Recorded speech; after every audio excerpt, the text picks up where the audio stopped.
Jai Hind Defense Aspirants, welcome back to my channel SSP Success. For any query regarding AFSP and SSP, kindly join our Telegram channel SSP Success, whose link is given in the description box. So, guys, today's international organization is G7. So, let's get started.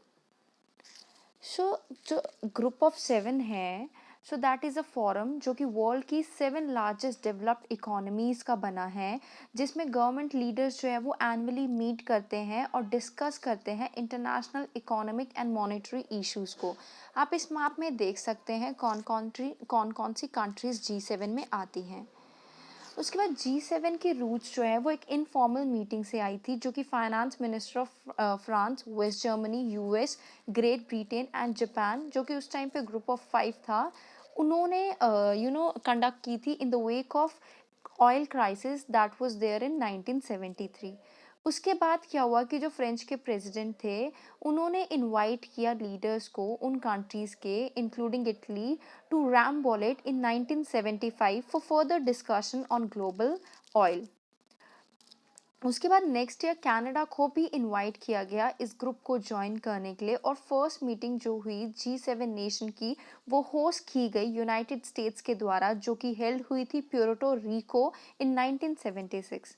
अगर 2018 से के उससे बात करें तो G7 represent करता है 58% of the global net wealth, जो कि है total $317 trillion, more than 46% of the global gross domestic product based on nominal values, and more than 32% of global GDP based on purchasing power parity। जो 7 countries involve है ये largest IMF advance economies है world की। Summits जो है वो annually होते हैं और होस्ट किए जाते हैं rotation basis by the group members. जो 2018 का समिट है वो होस्ट किया गया था कनाडा के द्वारा क्यूबेक में फ्रॉम जून 8 to 9।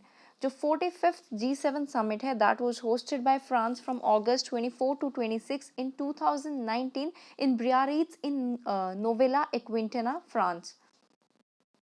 उसके बाद इसके मेंबर कंट्रीज़ की बात कर लेते हैं। जो G7 मेंबर्स हैं उनको रिकॉग्नाइज किया गया है 7 wealthiest and most advance nation in the world. जो मेंबर्स है इसके वो France, Germany, United kingdom, Italy, United states of America, Canada and Japan है। जो यूरोपियन यूनियन है उसको भी कई बार कंसिडर किया जाता है 8 मेंबर ऑफ G7, क्योंकि वो होल्ड करता है rights and responsibilities of full member, except उनके पास चेयर करने का और होस्ट करने का मीटिंग का राइट नहीं है। सो एक्सपांशन टू G8 की बात कर लेते हैं, मतलब कैसे G7 को एक्सपैंड किया गया था G8 में। तो G7 को रिस्पॉन्ड किया जाता है as a global economy evolve.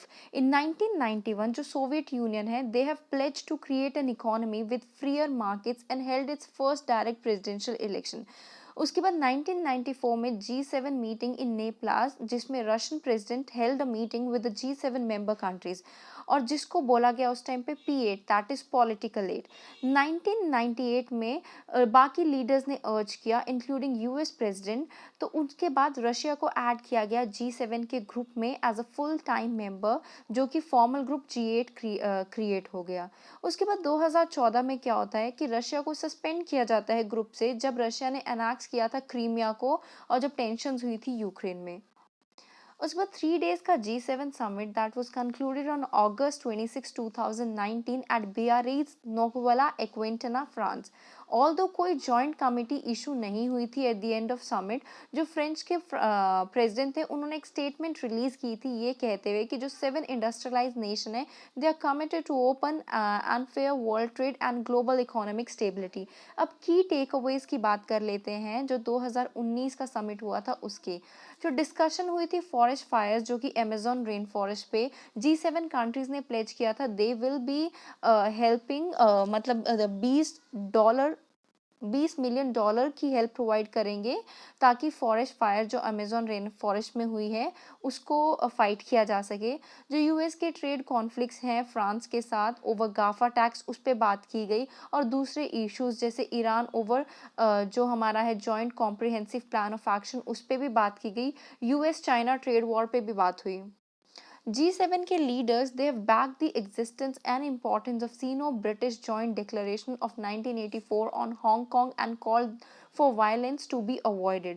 जो यूनाइटेड स्टेट्स ऑफ अमेरिका है उन्होंने बोला, एक बेटर डील को ऑफर किया कि जब यूके ब्रेग्जिट से यूके का मतलब ब्रेग्जिट के बाद there was a call for reinstating Russia back into the group, कि मतलब रशिया को वापस से ग्रुप में लेने की भी बात की गई। रशिया को जैसे हमें पता है रिमूव किया गया था ग्रुप से जब उन्होंने क्रीमिया को 2014 में एनेक्स कर लिया था।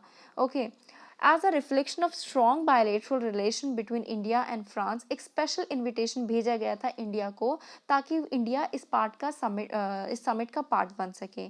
तो क्या हुआ कि इंडिया ने हाईलाइट किया काफ़ी सारी चीज़ें, जैसे इन्वायरमेंटल इश्यूज, जैसे reducing biodiversity, climate change, water stress and ocean pollution के बारे में भी। उसके बाद इंडिया ने ये भी बताया कि हम क्या क्या स्टेप्स ले सकते हैं जिनसे हम इन चीज़ों को रोक सकें, जैसे एलिमिनेट कर दो सिंगल यूज प्लास्टिक, हार्नेस करो सोलर एनर्जी को, वाटर को सेव करो, फ्लोरा एंड फोना को प्रोटेक्ट करो। On a session on digital transformation at G7 summit, जो इंडियन प्राइम मिनिस्टर उन्होंने रिमार्क किया कि India's usages of technology for enhance and innovative digital payment initiative, और इंडिया काफ़ी एफर्ट पुट कर रहा है ताकि डिजिटल टेक्नोलॉजी की हेल्प से हम सोशल इक्वालिटी को फाइट कर सके थ्रू एम्पावरमेंट एंड इंक्लूजन। और उन्होंने ये भी बोला कि एक डेडिकेटेड मल्टीलेटरल ग्रीन पार्क की भी डिमांड की गई, और जो पर्पस है इस बैंक का वो ये होगा ताकि फाइनेंस किया जा सके उन प्रोजेक्ट्स में जो सपोर्ट करते हैं रिन्यूएबल एनर्जीज पे और मिटिगेट करते हैं इन्वायरमेंटल चैलेंजेस को। ये बैंक जो है वो कॉम्प्लीमेंट करेगा और कोलैबोरेट करेगा other multilateral regional and national institution के साथ इन को फाइनेंसिंग द प्रोजेक्ट।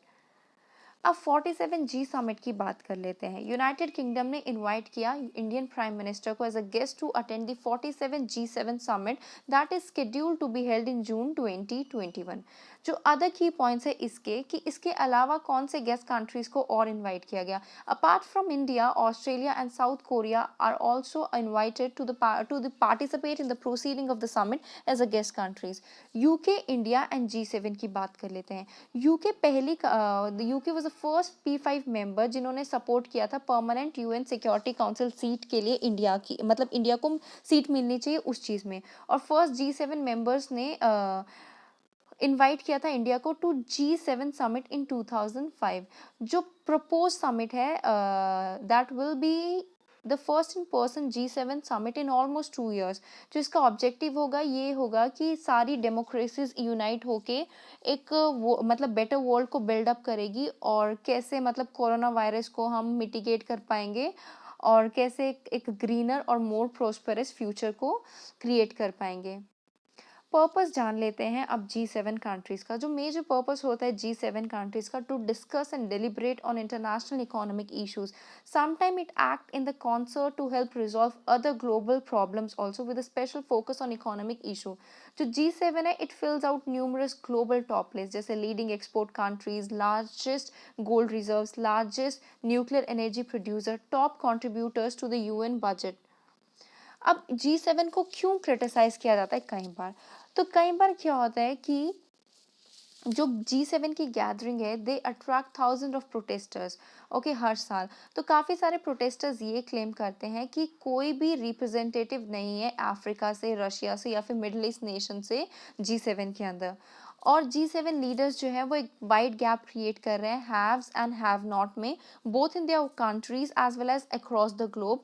ये एक रिपोर्ट के अकॉर्डिंग कहा गया जो कि पब्लिश की गई थी by non profit Oxfam International. और इसके रिजल्ट में ये कहा गया कि they are making the fight against elevating poverty more difficult. Okay, so significance की बात कर लेते हैं क्या है इंडिया की at G7। As current president of Brazil, Russia, India, China, South Africa that is shortly known as BRICS and G20 president in 2023, India will play a key role driving in multilateral cooperation, helping to build back better around the world.